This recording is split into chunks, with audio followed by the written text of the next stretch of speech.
선물임을 깨달았을 때, 하나님의 선물에 대해서 말씀을 드리고자 하는데, 선물임을 깨달았을 때, 최근에 우리 장로님 가정에 간증이 하나 있었어요. 뭐냐면은 우리 교회 오르간이 망가졌어요. 그래서 망가져가지고 새 거를 살라 그러니까 몇 천만 원이 들어가. 몇 천만 원. 오르간이 비쌉니다.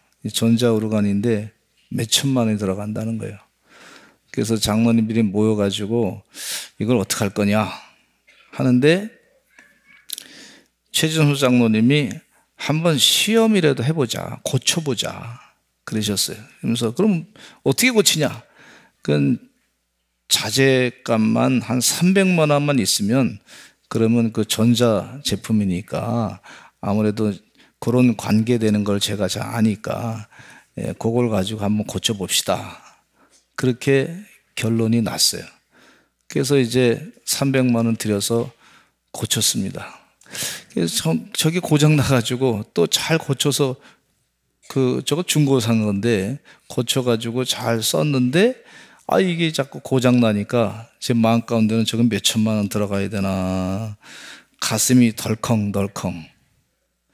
저거 돈 많이 들어가면 어떡하나 기도했어요. 하나님 도와주실 줄로 믿습니다. 그랬더니 제 장로님이 고치시겠다 그래서 고쳤는데 지금까지 잘 쓰고 있어요. 은혜입니다, 은혜. 근데 어떤 일이 있었냐면, 이 중고 오르간을 파시는 그 사장님이 고쳐달라 그랬더니 못 고치는 거예요, 본인은. 근데 다른 그 파신 물건들도 고장 나는 게 있잖아요. 그래서 고장 나는 거를 우리 최 장로님한테 자꾸 맡기는 거예요. 이거 고쳐달라고, 이것도 고쳐달라고. 장로님이 좀 경제적으로 약간 좀 쪼들렸는데, 하나님을 하니까 하나님께서 이렇게 고쳐달라 그래서 또 여기서도 돈 벌고 저기서 돈 벌고, 그래서 앞으로 저한테 밥을 한번 사신다 그러시더라고요. 앞으로 사신대, 앞으로. 그래서 제가 그랬어요. 돈 많이 벌으셔서 한 100번 사실 줄로 믿습니다. 이제 그렇게 얘기했는데, 이 전화위복이라고 할 수 있죠. 주님의 일을 해야 되겠다 생각하니까 하나님께서 그런 기회를 주시더라고. 네. 처음에는 몇 천만 원 나가면 어떡하나, 이거 손실이 되면 어떡하나 걱정돼가지고, 재정적으로도 여러 가지로 쪼들리고 우리 교회도 빚도 갚아야 되고 부채도 갚아야 되고 이런 부담감이 늘 있는데, 사실은 저도 우리 교회 와가지고 이 부채에 대한 부담감, 또 교회 여러 가지 해야 되는 그런 부담감, 이거를 늘 뭐랄까 좀 마음이 늘 항상 이렇게 짐이에요, 짐. 네. 목사님 왜 그런 마음 가지십니까? 편안하게 가시죠. 이렇게 할 수도 있는데, 혹시 제 마음 아시려면 담임 목사 한번 돼보시면 됩니다. 네. 그게 뭔지 아실 거예요. 네. 그거 어떻게 다 설명하겠어요. 늘 그거에 대한 부담감, 또 전도에 대한 부담감, 기도 계속해서 하는데, 우리 성도님들이 또 어디 실족하면 어떡하나, 그거에 대한 부담감, 기도가 많이 됩니다. 근데 그런 것들이, 그것이 참 나에게 부담감인데 가만히 보니까 그게 하나님의 선물일 수 있다 하는 생각을 갖게 됐어요. 어느 순간인가.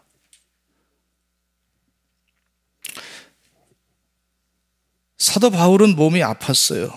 간질이라고도 하고 열병이라고도 하고 눈에 안질이라고 하는 질병에 힘들어하고 있었는데, 다른 사람들을 위해서 기도하면 사도 바울의 기도의 능력은 막 그냥 치유의 역사가 막 나타났어요.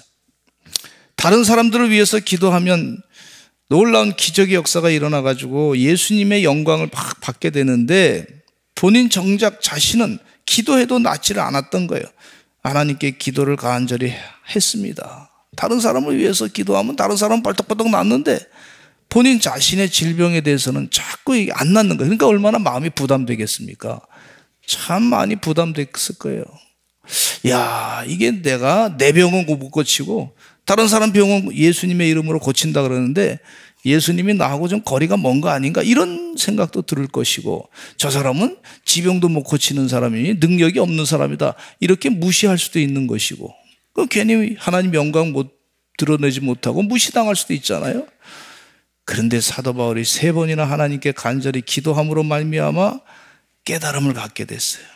그게 뭐냐면 고린도후서 12장 9절에 이런 말씀하고 있어요. 하나님이 주시는 메시지예요. 한번 같이 읽어보겠습니다. 시작. 나에게 이르시기를 내 은혜가 내게 족하도다.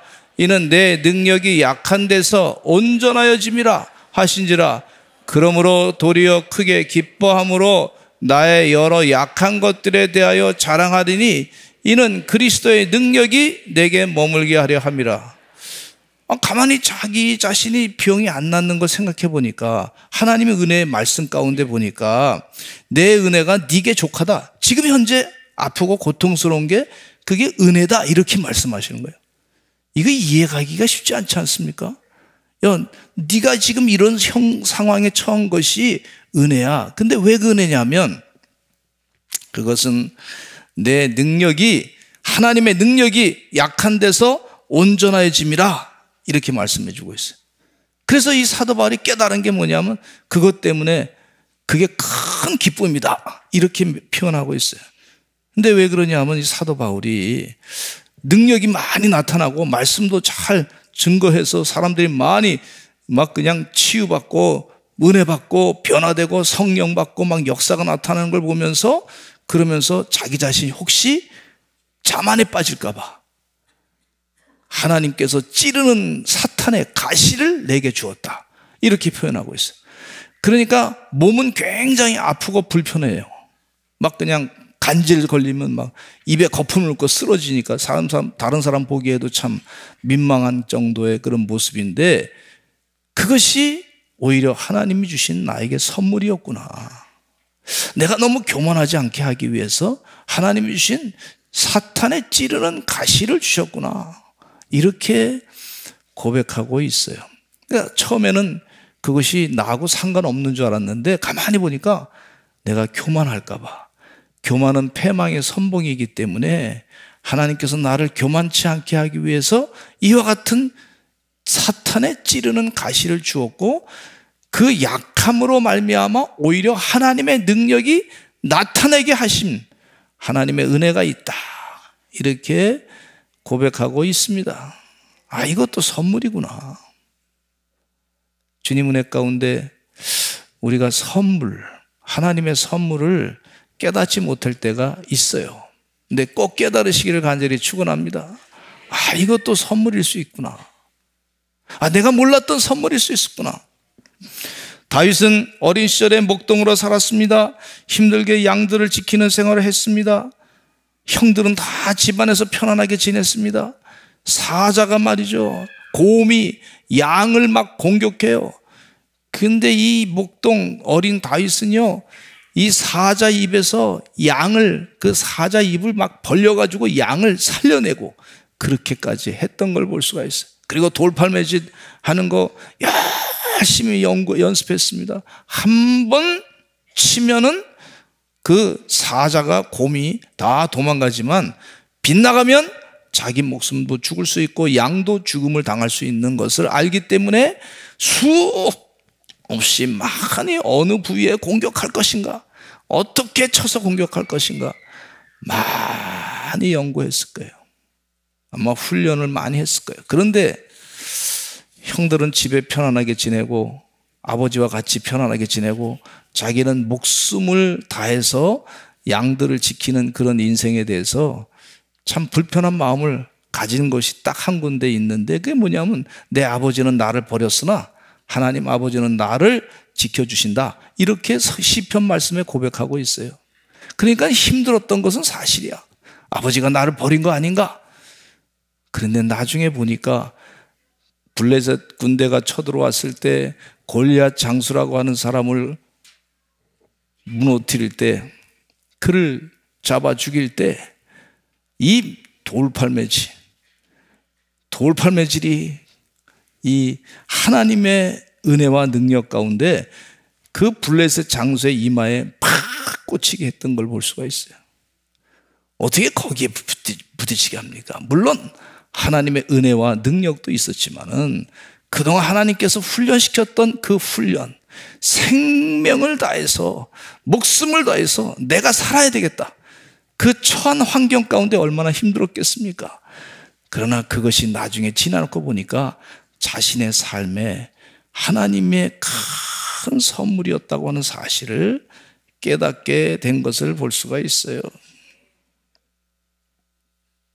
헬란킬러 여사는 삼중고의 고난을 받았던 인물이었습니다. 눈도 안 보이고 귀도 안 보이고 듣지도 못한 존재였습니다. 그런데 이러한 귀한 말씀을 그가 하고 있었어요. 행복의 한쪽 문이 닫히면 다른 쪽 문이 열린다. 따라서 한번 하실까요? 행복의 한쪽 문이 닫히면 다른 쪽 문이 열린다. 그러나 흔히 우리는 닫혀진 문을 오랫동안 보지 못하기 때문에 우리를 위해 열려있는 문을 보지 못한다 그랬어요. 나는 나의 역경에 대해서 하나님께 감사한다. 왜냐하면 나는 역경 때문에 나 자신, 나의 일, 그리고 나의 하나님을 발견했기 때문이다 이랬어요. 역경에 대해서 감사한다. 역경이 선물이라 이렇게 표현하고 있어요. 그것 때문에 나는 하나님을 발견했습니다. 나는 눈과 귀와 혀를 빼앗겼지만 내 영혼을 잃지 않았기 때문에 그 모든 것을 가진 것이나 마찬가지입니다. 세상에서 가장 아름답고 소중한 것 보이거나 만져지지 않습니다. 단지 가슴으로만 나는 느낄 수 있습니다. 자신의 불행 속에서 오히려 하나님의 귀한 그 선물을, 하나님을 만난 것에 대해서 감사하고 있는 것을 볼 수가 있어요. 저도 어린 시절에 참 가난하게 자랐습니다. 양말이 2켤레밖에 없었어요. 그것도 구멍난 양말, 하나는 정상적인 거. 근데 그 양말이 안 뚫어지는 것 때문에 그 나일론 양말 있잖아요. 나일론 양말. 그게 참 좋았어요. 그래서 신고 다녔는데 그거 덕분에 좋은 친구가 하나 생겼는데 무좀이라고 하는 친구가 생겼습니다. 근데 어느 집에 놀러 갔더니 그 친구가 집에 양말이 많더라고. 굉장히 부럽더라고. 근데 그런 시절을 지내면서 차비가 없어가지고 오랫동안 걸어 다니기도 하고 또 식사비가 없어서 밥도 걸러보기도 하고 뭐 그런 경험을 하면서 가난한 사람들의 아픔이 뭔지 많이 깨닫게 됐어요. 공감의 능력을 하나님이 주셨어요. 제 원래 키가 목표는 180이었는데 170밖에 안 됐습니다. 사실은 이건 거짓말입니다. 169cm입니다. 반올림해서 170으로 제가 주장하고 있어요.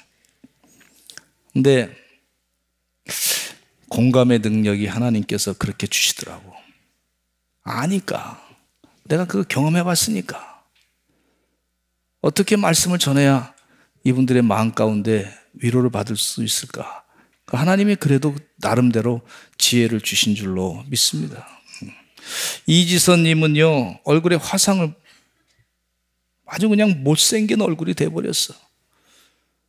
그런데 이분인 다시 옛날로 돌아가지 않겠다 그랬어요. 뭐라 그러냐면 교만한 자기 자신보다는 하나님과 동행하는 화상 입은 얼굴이 감사하다고 그랬습니다. 우리 주변의 가족이 선물입니다. 주변의 부모님이 선물일 수 있어요. 나에게 많은 거 못해줘도 그분이 선물일 수가 있어요. 귀한 선물입니다. 우리 자녀가 때로는 나한테 많이 속을 세게 줘도 그를 통해서 하나님을 만날 수 있는 경험이 있습니다. 그런 간증이 큐티인의 모습이 많아요. 나를 바라볼 수 있는 내 죄가 무엇인지 깨닫게 해주시는 은혜의 도구로 하나님이 또 쓰신 것을 볼 수가 있어요. 하나님께서 많은 선물을 주셨는데 우리가 잊어버리고 살았구나. 혹시 그것을 깨닫게 해주시는 은혜가 이번 성탄절에 있으면 좋겠습니다. 옆에 분에게 한번 인사 나누시죠. 당신은 하나님께서 나에게 보내주신 선물입니다. 시작. 아멘. 아멘. 두 번째는요, 받아서 기쁜 선물이 있어요. 받아서 기쁜 선물. 하늘 보좌를 버리시고 이 땅에 오신 예수님 우리에게 큰 선물을 주셨어요. 영생의 구원의 선물을 주신 줄로 믿습니다. 이 선물은 절대 잊어버리지 마시기를 간절히 축원합니다. 요한복음 3장 16절에 하나님이 주신 선물이 하나님이 주신 선물. 하나님이 우리에게 꼭 필요해서 주신 선물. 우리 부모님이 우리에게 선물 주실 때 우리에게 꼭 필요해서 줄 때 그 선물이 있단 말이에요. 내가 좀 받기에 좀 싫어도 당장 내가 다른 거 아니래도 부모님은 이걸 꼭 필요해서 주는 경우가 있어요. 나는 다른 거 받고 싶은데 부모님은 이것이 나한테 꼭 필요해서 주는 그런 때가 있어요. 잘 이해가 안 돼도 이 선물이 정말 나에게 좋은 거 아닌가 이해가 안 돼도 꼭 필요해서 주실 때가 있단 말이죠. 마찬가지로 하나님이 우리에게 선물을 주셨는데 예수님을 이 땅에 선물로 주신 줄로 믿습니다. 요한복음 3장 16절 같이 한번 읽어보겠습니다. 시작. 하나님이 세상을 이처럼 사랑하사 독생자를 주셨으니 이는 그를 믿는 자마다 멸망하지 않고 영생을 얻게 하려 하심이라. 이 선물에 대해서 육신의 삶을 사는 사람은 뭔지 몰라. 이 선물이 귀한지 몰라. 그러나 영의 사람은 이 선물이 얼마나 귀중한 건지 알아요. 그리고 영생을 소망하는 사람은 이 선물이 얼마나 귀한 선물인지 알아요. 그러나 이 땅의 삶의 육신의 삶으로만 목표로 사는 사람은 이 선물이 귀하게 여겨지지 않아. 그냥 돈 많이 주는 거, 이 세상에 사는 동안에 뭐 건강한 거, 뭐 이것만 추구하는 경우가 있어요. 근데 하나님이 우리에게 꼭 필요해서 주신 선물은 영생의 선물, 구원의 선물, 예수 그리스도를 우리에게 선물로 주신 줄로 믿습니다. 이 선물을 받은 것에 대해서 기뻐하시기를 간절히 축원합니다. 근데 우리의 영이 말이죠, 여기서부터 하나님이 나에게 이 예수님으로부터 선물을, 나에게 귀한 선물을 주셨다고 하는 사실을 감사하고 고백하게 될 때 영이 축복을 받게 되고 우리의 삶 자체도 빛이 나는 걸 볼 수가 있어요. 풍족함을 느끼는 것을 볼 수가 있어요. 그런 은혜 가운데 사시는 여러분 되시기를 간절히 축원합니다. 하나님께서 인류에게 주신 것 가운데 이 세상 만물을 다 주셨잖아요. 제가 어느 음식점에 가면은요, 보니까 경치가 좋은 음식점이 있어. 음식점. 그 음식점 경치가 좋아. 근데 그 경치는요, 세상 사람들이 못 만들어내. 하나님만 할 수 있어. 어디에 가면 무슨 맛있는 카페가 있다 그래. 가봤더니 그 주변에 경치가 조경을 잘 해놨어. 그건 누가 만드신 거야? 나무도 하나님 만드신 거고, 풀도 하나님 만드신 거고, 돌도 하나님 만드신 거고, 거기에 계곡도 하나님 만드신 거고, 그 분위기를 그렇게 만들어 놨어요. 그게 하나님 만드신 거. 꽃도 아름답게 만들어 놨어. 그것이 있어야 그 카페가 멋있어지더라고. 할렐루야. 우리 교회는요, 참 하나님이 지으신 아름다운 교회인 줄로 믿습니다. 세상에 하나님께서 우리 교회를 아름답게 하시기 위해서 뒤에다가 부춘산 공원을 쫙 산으로 말이죠, 만들어 놨어. 우리가 얼마나 맛있는지 몰라. 세상에 파구스에 오시는 분들이요, 여기서 차 한잔 마시고 부춘산 공원을 바라보면서 굉장히 기분 좋게 차 마시는 걸 볼 수가 있어요. 이게 하나님이 하신 거지. 우리 하나님이 주신 것에 대해서 기뻐하시기를 간절히 축원합니다. 하나님께서 많은 것을 주실 줄로 믿습니다. 시편 8편에 보면 이런 말씀이 있어요. 여호와여 우리 주여, 주의 이름이 온 땅에 어찌 그리 아름다운지요. 주의 영광이 하늘을 덮었나이다. 주의 손가락으로 만드신 주의 하늘과 주께서 베풀어 두신 달과 별들을 내가 보오니 사람이 무엇이기에 주께서 그를 생각하시며 인자가 무엇이기에 주께서 그를 돌보시나이까 그랬어요. 하나님께서 만드신 모든 세상이 아름답습니다. 하나님이 주신 것을 기쁘게 받으시기를 간절히 축원합니다. 근데 사람들이 참 연약한 게 다른 사람과 비교해가지고 항상 자기 자신을 아주 우울하게 만드는 그런 잘못된 습관이 있어요. 그러지 마시고 하나님이 주신 나에게 주신 귀한 거 값진 것이다 생각하시기를 간절히 축원합니다. 다윗은요, 하나님이 나를 신묘막측하게 만들었습니다. 나를 아주 귀하게 만드셨습니다. 내 내장과 모든 것을 다 아주 하나님이 다 귀하게 만드셨습니다. 잊지 아니하시는 주의 종들이 되시기를 간절히 축원합니다. 할렐루야. 그다음에 세 번째, 주어서 기쁜 선물이 있어요. 우리가 받아서 기쁜 선물이 있는데 다른 사람에게 주어서 기쁜 선물이 있어요. 마태복음 25장 31절로 40절 말씀에 이런 말씀이 있어요. 같이 읽어보겠습니다. 시작. 인자가 자기 영광으로 모든 천사와 함께 올 때 자기 영광의 보좌에 앉으리니 모든 민족을 그 앞에 모으고 각각 구분하기를 목자가 양과 염소를 구분한 것 같이 하여 양은 그 오른편에 염소는 왼편에 두리라. 그때 임금이 그 오른편에 있는 자들에게 이르시되 내 아버지께도 복받을 자들이여 나와 창세로부터 너희를 위하여 예비된 나라를 상속받으라. 내가 줄일 때 너희가 먹을 것을 주었고 목마를 때 나그네 되었을 때 영접하였고 헐벗었을 때 옷을 입혔고 병들었을 때 돌보았고 옥에 갇혔을 때 와서 보았느니라.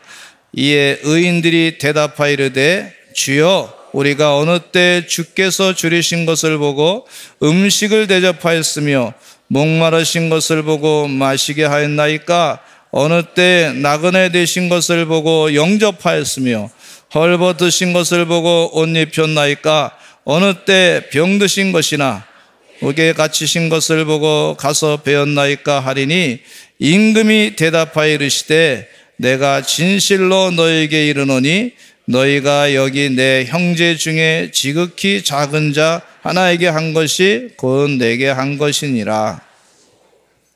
따라서 하시죠. 지극히 작은 자 하나에게 한 것이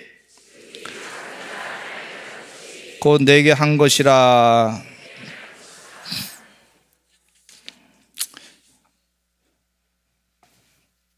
우리가 지극히 작은 자 하나에게 선한 일을 베푸시는 하나님의 종들이 되시기를 간절히 축원합니다.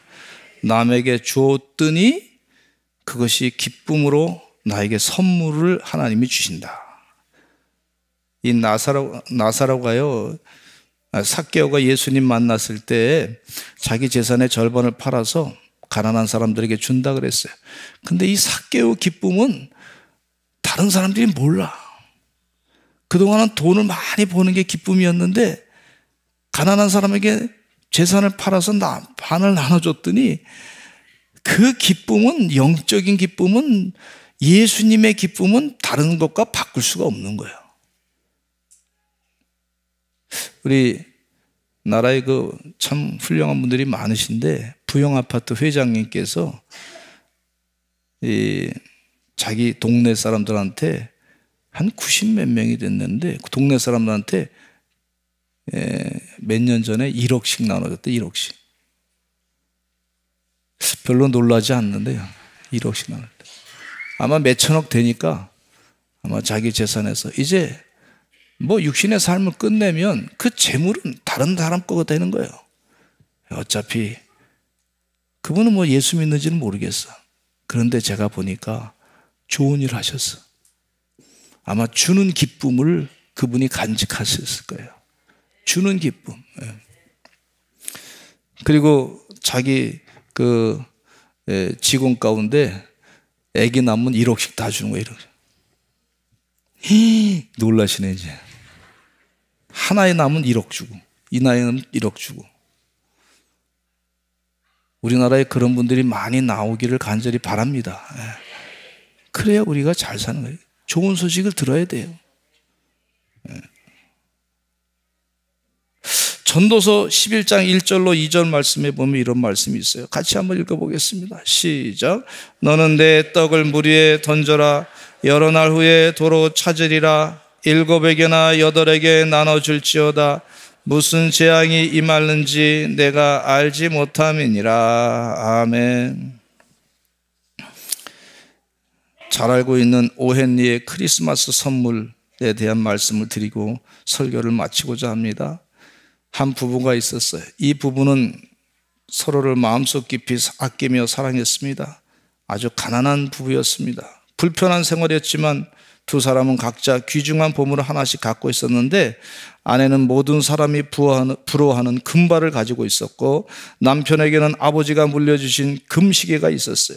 크리스마스 무렵 아내는 사랑하는 남편에게 크리스마스 선물을 해주고 싶어서 주머니를 털어봤는데 1달러 87센트 동전이 전부였습니다. 아내는 생각하다 못해 자기가 아끼는 자신의 금발을 잘라가지고 팔아서 남편의 금시계에 걸맞는 시계줄 하나를 샀습니다. 남편이 가지고 있는 금시계에는 시계줄이 없었기 때문이었어요. 저녁이 되어 남편이 돌아왔는데 아름답게 출렁이던 아내의 머리카락이 잘린 것을 보고 남편은 깜짝 놀랐어요. 이때 아내는 말하기를, 당신 크리스마스 선물로 제가 시계줄을 사왔어요, 이렇게 얘기했어요. 그 말에 남편도 안주머니에서 부스럭거리더니 포장지에 싼 물건을 하나 꺼내놓았는데 아주 값비싼 머리빗 한 세트였습니다. 아내는 아내의 출렁 있는 아름다운 금발을 잘 소중하게 빗을 하고, 남편은 자기가 물려받은 유일한 금시계를 팔아서 사왔어요. 이 두 부부는 서로 사온 것이 필요 없게 됐습니다. 그런데 이 두 부부는 가장 소중한 것을 주오면서 서로를 사랑을 더 확인할 수 있게 되었어요. 이런 아름다운 얘기가 우리 주변에 더 있게 될 줄로 믿습니다. 예. 기도하겠습니다. 하나님 아버지, 감사합니다. 주의 은혜 가운데 성탄절을 맞이해서 아름다운 구원의 소식, 영생의 기쁜 소식, 평화의 기쁜 소식을 담대하게 전하는 하나님의 종들의 삶이 되게 하여 주시옵소서. 이 성탄절기를 통해서 하나님께 더 영광 돌리는 우리의 가정이 되게 해주시고, 잃어버린 그리스도의 사랑의 이야기를, 그 사랑을 또 잘 전하는 아름다운 발로 쓰임받는 하나님의 귀한 종들이 되게 하여 주시옵소서. 예수 그리스도의 이름으로 기도드렸습니다. 아멘.